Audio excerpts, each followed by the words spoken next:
ከጸጥተኛ ኮረብታዎች ርቆ፣ ከእረኞችና ከበረት ርቆ አንድ ኮከብ በሌሊት ሰማይ ላይ ይበራ ነበር። እንደ ሌሎች ኮከቦች አልነበረም። የበለጠ ብሩህ፣ የበለጠ የተረጋጋ፣ ዓለምን እንደሚመራ ሁሉ በዝግታ ይንቀሳቀስ ነበር። አስፈላጊ መስሎ ስለታየህ አንድን ብርሃን ተከትለህ ታውቃለህ? ጠቢባን ሰዎች ሰማዩን ይመለከቱ ነበር። ኮከቦችን በጥንቃቄ ያጠኑ ነበር። የድሮ መጻሕፍትን ይዘው ነበር። ጥያቄዎችን ይጠይቁ ነበር። ኮከቡን ሲያዩ አወቁ። አንድ ንጉሥ ተወልዷል። የኃይል ንጉሥ ሳይሆን የትርጉም ንጉሥ። ስጦታዎችን አዘጋጁ። ወርቅ፣ ዕጣን፣ ከርቤ። ከዚያም ረጅም ጉዞ ጀመሩ። ቀናት አለፉ። ሌሊቶች አለፉ። ኮከቡ ከነሱ አልተለየም። ሲነሱ ይነሳ ነበር፣ ሲያርፉ ያርፍ ነበር። ታጋሽ ነበር፣ ልክ እንደ እግዚአብሔር። በአንዲት ትልቅ ከተማ ከረጅም ግድግዳዎችና ከሚያበረከርኩ ድንጋዮች በስተጀርባ ሌላ ሰው ዜናውን ሰማ። ሄሮድስ የተባለ ንጉሥ የከበረ ልብስ ይለብስ ነበር። ከፍ ባለ ዙፋን ላይ ይቀመጥ ነበር። ልቡ ግን ሰላም አልነበረውም። ስለ አዲሱ ንጉሥ ሲሰማ ፍርሃት እንደ ጥላ ገባበት።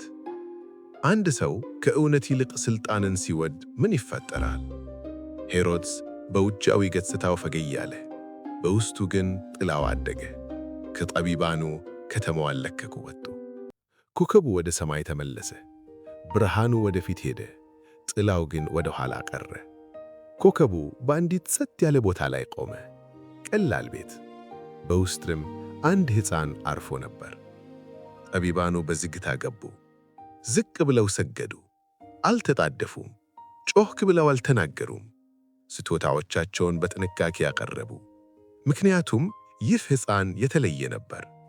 ወርቅ ለንጉሥ፣ ዕጣን ለቅድስና፣ ከርቤ ገና ላልተረዱት የወደፊት ጊዜ።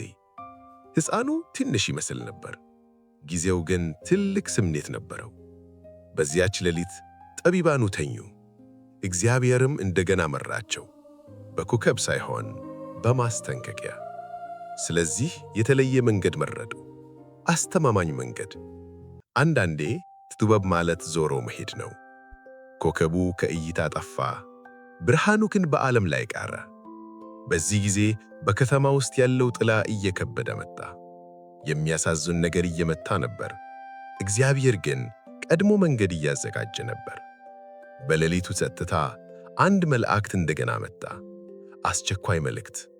አንድ ቤተሰብ መሄድ አለበት፣ ምክንያቱም ፍቅር ሁልጊዜ ሕይወትን ይጠብቃልና። ይቀጥላል።